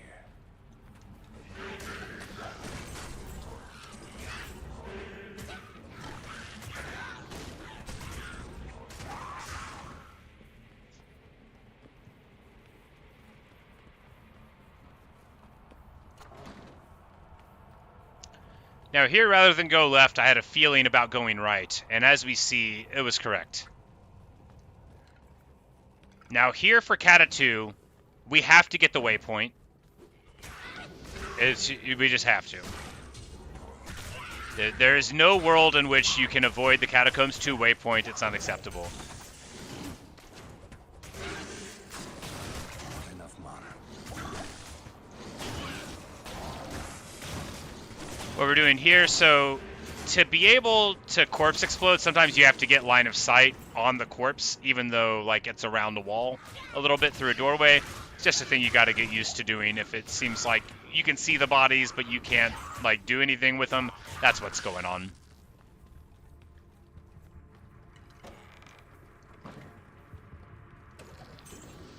Nope.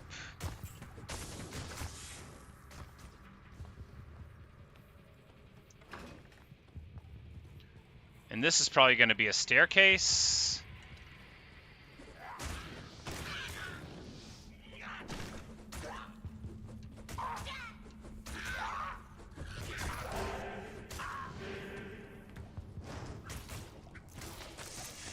And these big spiders that show up incredibly rarely in the game. Yep, here's the staircase. Knew it. I was like, my senses from the past are telling me that the orientation of where I was at with that form in the door are here. I think the waypoint's going to be like top left. But we might get lucky and it might be left center here.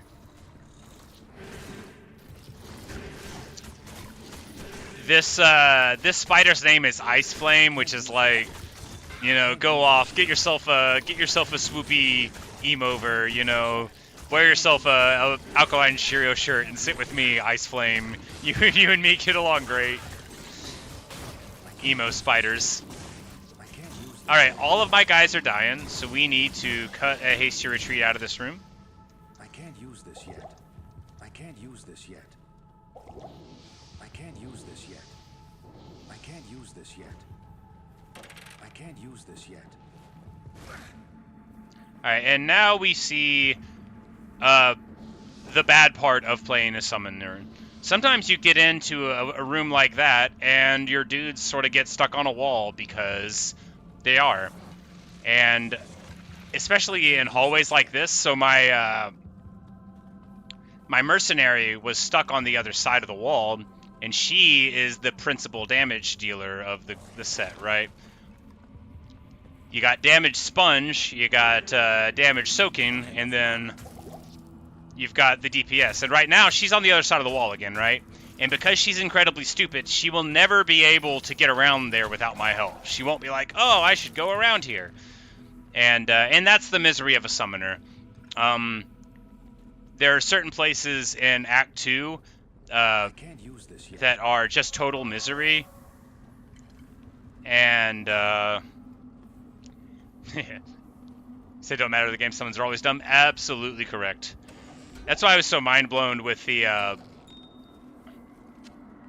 Skyrim playthrough I was doing with the mod, because they gave you a button to wink your summons out of existence for 20 seconds, because they know that summons are dumb, and that's, you know, what if they're in your way? What if whatever thing? But are you joking? And there we have a...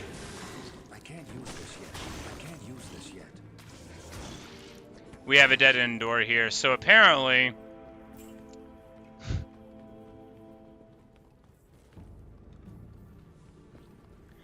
Sorry, you're solving dough? I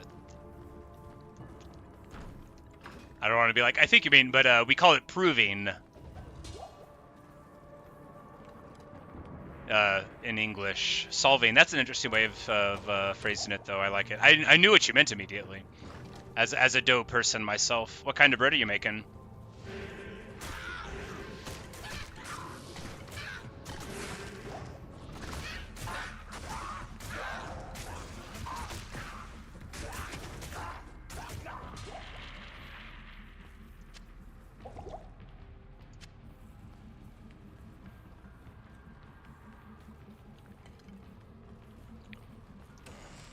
All right. If I can just get this waypoint, which again, I don't... Look, you can't skip the Cat 2 waypoint because it's immoral and it's wrong and it shows that you don't care about this, yourself or the world. But I'm pretty sure Andy's going to kill us, right? Like, I've played this game a lot and I just think that's how it's going to go. But it won't necessarily happen. Look, I've got a hardcore Necromancer far further than Act 1. And I've been killed by lag before, and all sorts of other bad things have happened to me. Oh, man. Because playing hardcore online on a dial-up connection in the 90s, late 90s, but, you know, the 90s. Oh, no, I'm stuck here again. At least this time. Yeah, so here was the setup, right? We had spiders and those little icy dudes. We had Curse for amp damage on us, and there was a summoner in the back who was resurrecting those idiot little devilkin whenever I was managing to get rid of them. So, just a real confluence of despair and pain.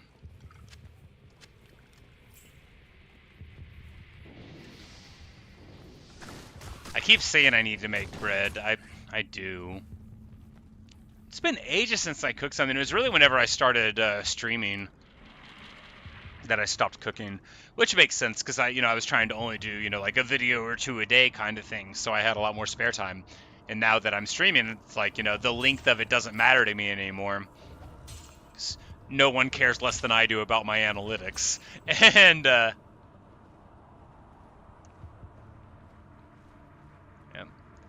Esfirodo, I'll have to look that up.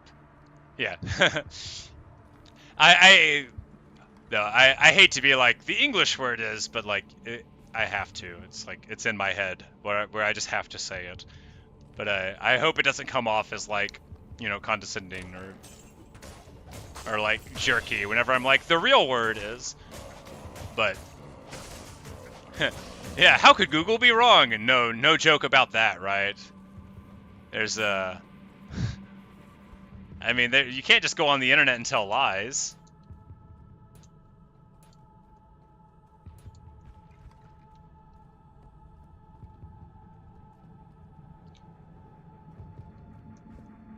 Here we take 1 point into Golem Mastery. That's the only point you ever take. And you have to get Summon Resist eventually, but... Oh yeah. Skeleton Mages. I have them and I did not... I can't use this yet. I can't use this yet. I did not get any yet. So Skelly Mages are bad, but they, by which I mean they're not good at anything. They're weak, but what they are is very stylish. They randomly select one of the 4 elements. Of course, the 4 elements are fire, frost, lightning, and poison. Everybody knows that. Water's not an element, and carbon's not an element. Fire, frost, ice, and poison are the elements.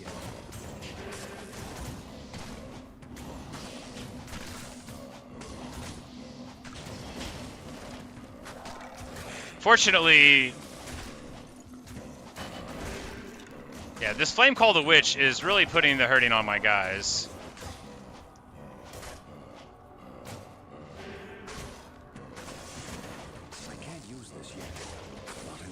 There we go. Now we're fine.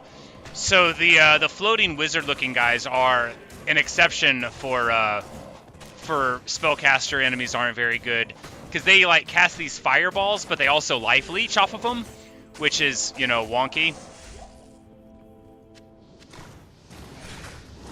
And now we're in this incredibly annoying place where there are these traps and fireball casting undead.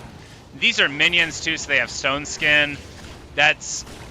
Minions just mean they are part of a unique group, and they have some or all of the qualities of the leader of that group. So this guy is called Greymaw, randomly generated. He has stone skin, which means they're highly physical resistant. Of course, nothing a little bit of amp damage can't solve for.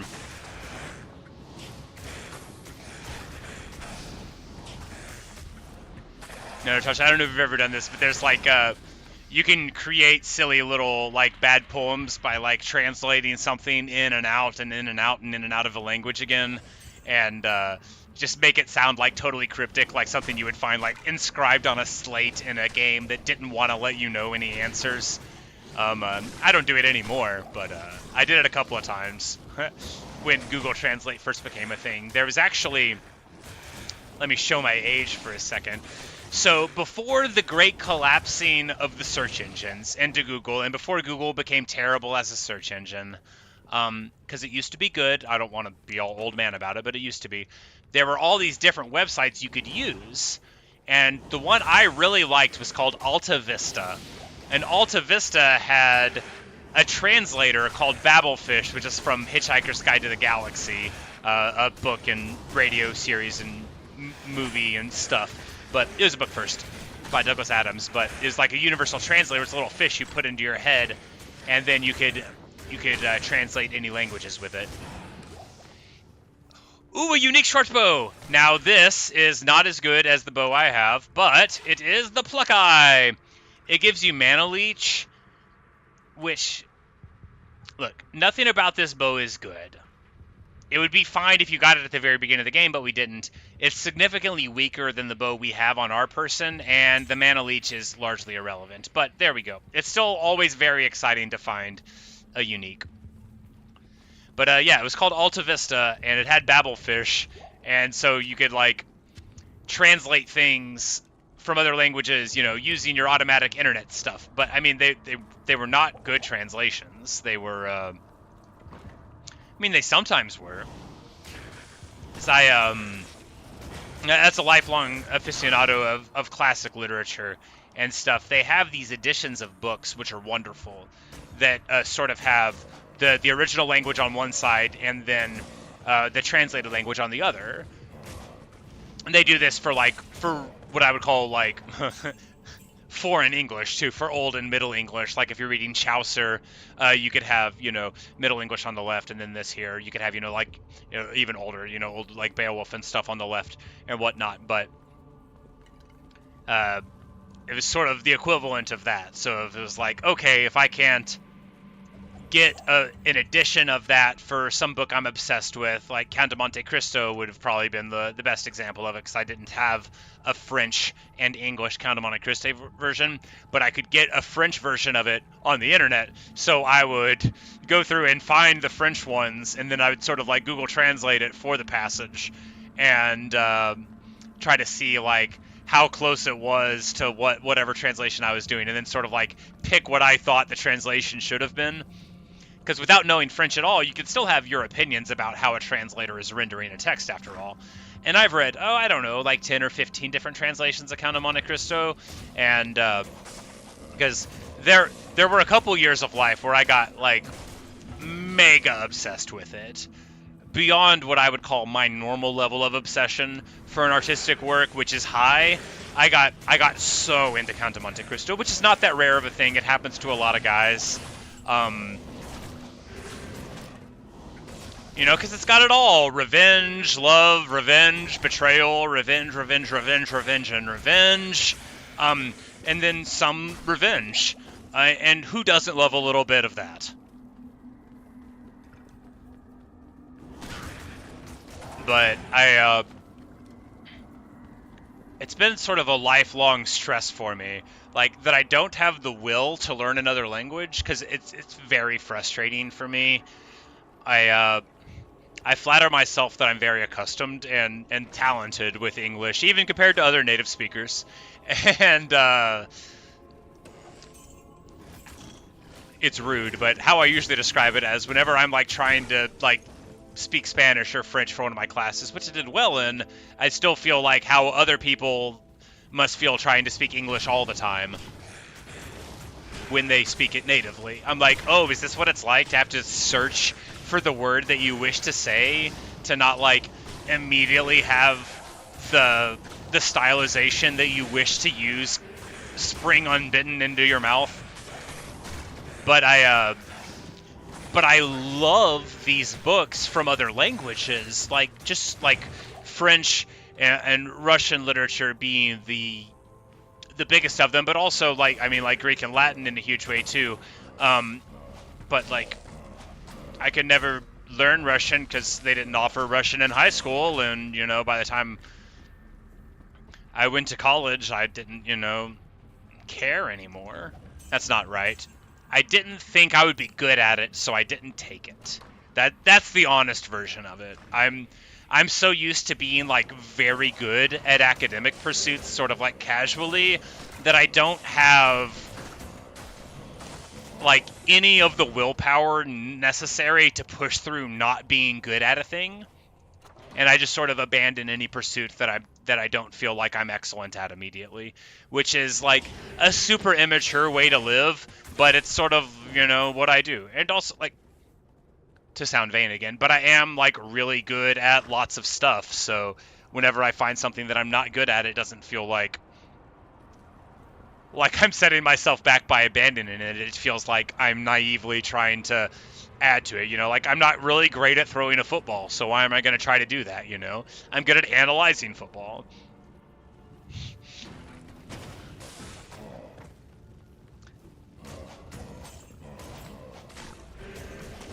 No.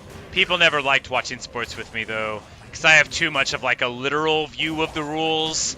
They're like, oh, come on, what's the ref doing? I'm like, oh, well, there's an offensive holding there. You could see the right guard clearly did it. I mean, like, that's out of line. You can't just be letting people act like that. And then they're like, I thought you realized we were supposed to be cheering for this team. And I'm like, yeah, but they made a mistake. Are you not watching the same game I am? Anyway. Not very fun at parties. That's a phrase I've been hearing my whole life, and I wholeheartedly agree. Why are they even inviting me to these parties? When they knew I wouldn't be fun.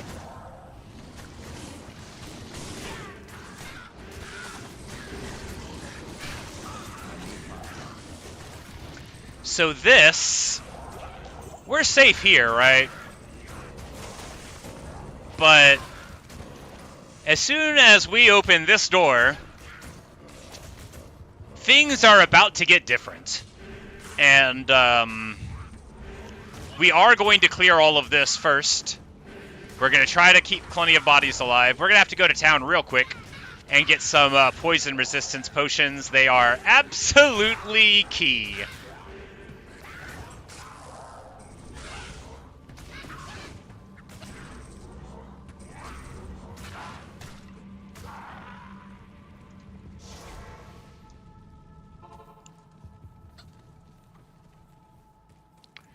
So poison resist potions, you know, they're going to do just what it says on the tin. Like, where are they? They sell them, don't they? Yeah. Antidote potions, that's what they're called.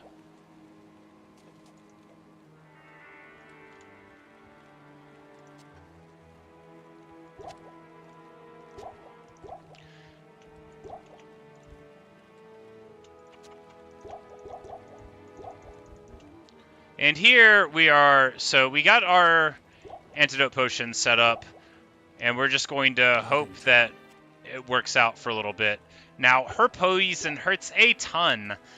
Antidote potions increase your maximum poison resist, I think. That's how it works. And it increases your poison resist to 60, like, for a little while when you drink them. And they cure a poison that's on you. All of this is very important. Oh, I took the waypoint. That's fine. Oh, I took the other waypoint. That's fine, too. So the thing about waypoints inside of a chapter is that they're fine to take, and you don't lose your summons or anything. So if I lose all my summons here and run out of bodies, I can go to, like, the very beginning, get bodies, and come back in. But here we go. This is where Andario lives. There will be people around the right and left, and we're going to try not to aggro her immediately. She's got a throne up at the top. And once Andy comes down, like, it really gets real. She's going to come in with a burst of flames and fury. It's going to get rough. We need to get these Dark Shaman taken care of.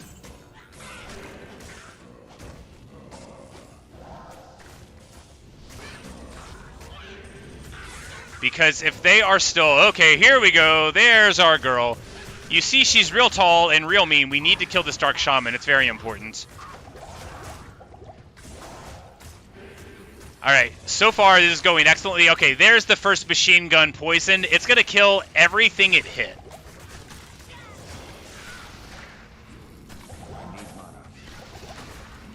We dodge it. We dodge it again. We just need to keep on rezzing these skeletons. We dodge it again. We dodge it again. Come on, get her, guys, get her. With enough potions, you can, because there's a lot of bodies in here, right? Just so many. Kill her! Yeah! Yeah, got her. Marvelous. And as you see, she dropped a lot of stuff. Nothing probably that good. Spawned you, Undead. But we'll grab the studded leathers because they could be good.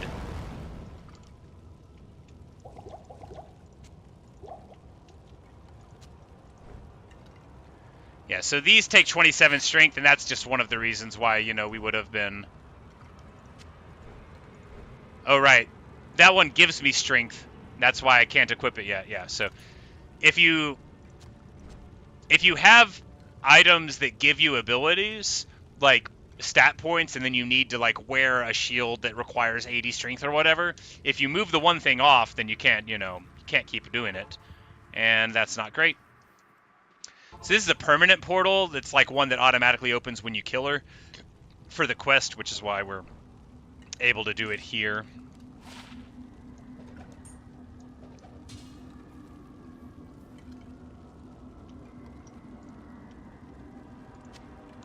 And picking up items off the ground is like the worst thing in the game with a controller. It's not good. Greetings. All right, we got a skill choice. We're going to take another skeleton mage, even though you heard me say earlier how they're not good. The reason for that is you get a whole nother skeleton mage when you take that point, so it's important. Good day. Andari.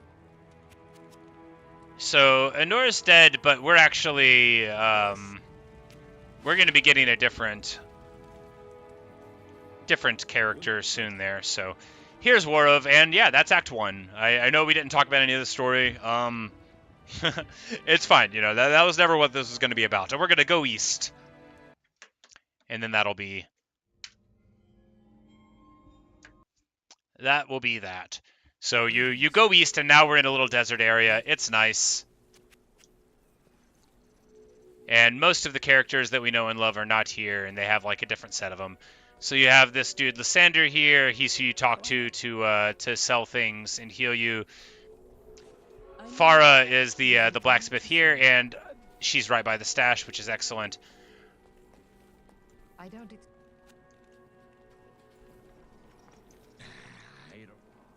Not in town. And like I'm like, where's the guy? Drognan, that's his name, yeah. I've heard that you are. And after you do like a quest, you can get the guy. No, Elzix. I'm like, you should be able to hire him right away. No, this is just. I'm like, why don't I remember what his name is? Grease. I bet you. So now we want to hire a guy, right? So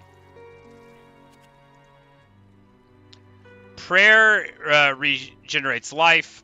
We want, and there's blessed aim. No, all these are yeah. So all of the first ones are bad. You have blessed aim for attack rating. You have defense rating, and then you have health regen, and it's all pretty weak. When you go to Nightmare, that's where the good ones are at. But we can't get to Nightmare yet, and we probably never will, but unimportant. We're going to take defense rating. No, we're going to take attack rating. Why not? And we'll do this, and then Old Mercenary is no more. Now Kalan is my best friend. But anyway, that's all I've got for you today. I got to go get ready for work and all. But thanks for watching. Thanks for listening. We'll keep on playing D2 Hardcore now and then until I die. Which it's not going to be like Minecraft. We're not gonna play for like 90 hours without dying. We'll probably die in this act somewhere. But this is the most hardy character that there is, as far as I know, for getting to experience the ambiance and the gameplay of the game. But that's all I've got for you. See you, Natasha. Thanks for stopping by. I hope your Esfirado goes wonderfully. I'm definitely going to look that up as soon as I end this up, and then enviously gaze upon the bread. Maybe I'll try to make it myself. Maybe I will. That could be fun. I do mean to try other styles and, cultural takes on bread, but I almost always just end up making pretzels or French bread because they're what I know. But anyway, that's all I've got for you today. See ya. I'm gonna go to work, and I might be back tonight, might not. Hard to say. But see you guys.